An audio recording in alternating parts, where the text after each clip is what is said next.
여러분들은 당장 일주일의 휴가가 주어진다면 무엇을 하고 싶으신가요? 꽤 많은 사람들이 갑자기 휴가가 생긴다면 혼자만의 혹은 연인과의 여행을 떠나지 않을까 싶습니다.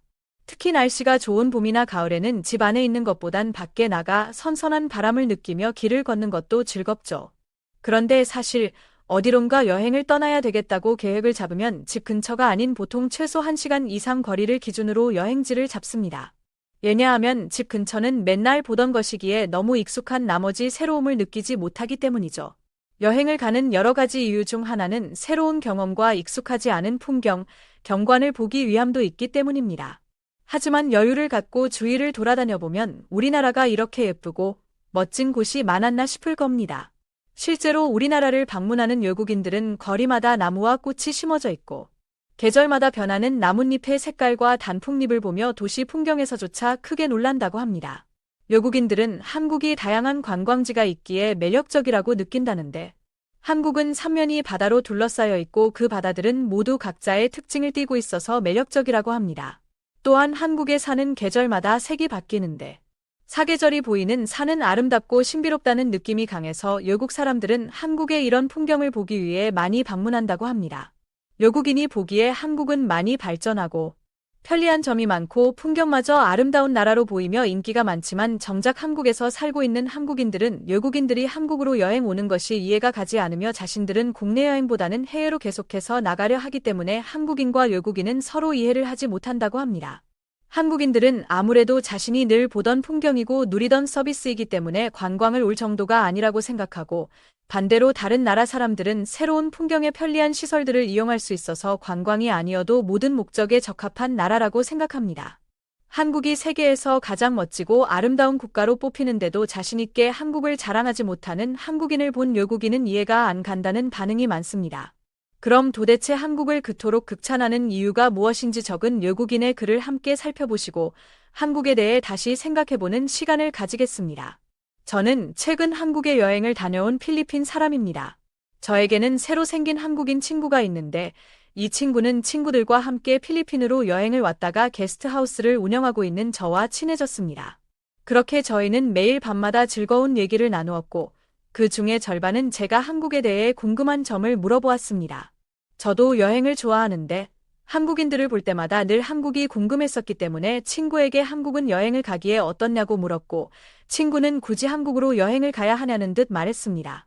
저는 자기 나라를 추천하지 않는 친구의 모습을 보고 그동안 제가 한국에 대해 잘못 알고 있었나 싶었고 조금은 실망했습니다. 그러자 한국인 친구는 자신이 항상 보던 곳이라 새로움을 느끼지 못해서 이러는 것일 수도 있으니 직접 한국에 방문해서 느껴보길 바란다고 말했고 저는 그 친구의 말에 힘을 얻어 남의 여행을 위해 숙소를 제공하는 것이 아닌 저만의 여행을 떠나기로 마음먹었습니다. 저는 여행 온 손님을 관리하는 것은 익숙했지만 제가 여행을 즐기는 것은 거의 3년 만이었기 때문에 몹시 떨리고 기대되는 마음으로 비행기에 올랐습니다. 한국으로 떠나는 비행기 안에서 저는 한국의 유명한 관광지를 살펴보았지만 도착하자 그 리스트는 필요가 없게 되었습니다. 왜냐하면 한국은 걷는 곳마다 아름다운 그림 속에서 여행하는 기분을 느낄 수 있었기 때문입니다. 또한 제가 생각한 아시아의 분위기는 하나도 없고 필리핀과 같은 느낌도 없었으며 오히려 너무 발전한 미래 도시 같은 느낌이 났습니다. 그리고 한국은 굳이 꽃 축제를 가지 않아도 길에 핀 꽃들이 많고 아름답기 때문에 늘 항상 꽃 축제를 하고 있는 것 같았습니다. 저는 비행기에서 열심히 찾아봤던 계획은 완전히 뒤바뀌었지만 아쉽다거나 괜한 고생을 했다는 생각은 전혀 들지 않았습니다. 저는 한국의 바다와 꽃을 함께 즐기고 싶었으나 거리가 멀 것이라는 생각에 그저 꽃만 보고 있었고 숙소로 돌아가기 위해 탄 택시에서 정말 놀라 입이 다물어지지 않았습니다. 그 이유는 바로 우연하게 숙소로 돌아가는 길에 바다가 있었기 때문입니다. 저는 놀라서 기사님께 저기에 있는 게 바다가 맞냐고 이렇게 가까운 곳에 위치하고 있냐고 물었고 한국인 기사님은 몰랐냐며 한국은 바다가 둘러싸고 있어서 쉽게 바다를 볼 수 있다고 말해주었습니다.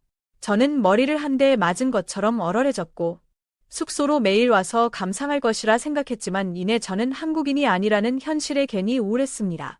밤이 위험한 필리핀과는 다르게 한국의 밤은 꼭 우주를 보는 것 같은 기분을 주었습니다. 저는 친구에게 한국이 이렇게 좋은데 강력하게 추천을 하지 않은 이유가 뭐냐고 물었고 친구는 전에도 말했지만 자신이 항상 보는 풍경이라 특별하게 느껴지지 않았을 뿐이며 다른 사람들의 후기를 보면 문화적인 차이나 예상과 다른 점 때문에 실망하는 경우도 있다고 했습니다. 하지만 저에게 한국은 그 어떤 나라보다 아름다웠고 모든 것이 편리했으며 사람들이 친절했기 때문에 누군가 여행을 고민하고 있다면 저는 망설임 없이 한국을 추천할 만큼 좋았습니다. 한국에 머무는 동안 저는 매일 감탄했고 한국인들이 왜 자국을 자랑스러워하지 않는지 이해할 수 없었습니다. 오히려 다른 나라로 여행을 간다는 것이 이상해 보였습니다. 다른 외국인들은 아시아의 중국과 일본, 그리고 한국에 대해 큰 로망과 기대를 갖고 있다는 것을 알 수 있습니다. 매번 한국에서 시간을 보내는 한국인들에게는 그 아름다움이 익숙해져서 그런 걸까요? 하지만 제가 그 한국인이라면 절대 다른 곳에 가지 않을 것 같습니다. 한국은 제가 여태 본 나라 중에 가장 아름답고 풍경도 가장 멋졌다고 생각합니다.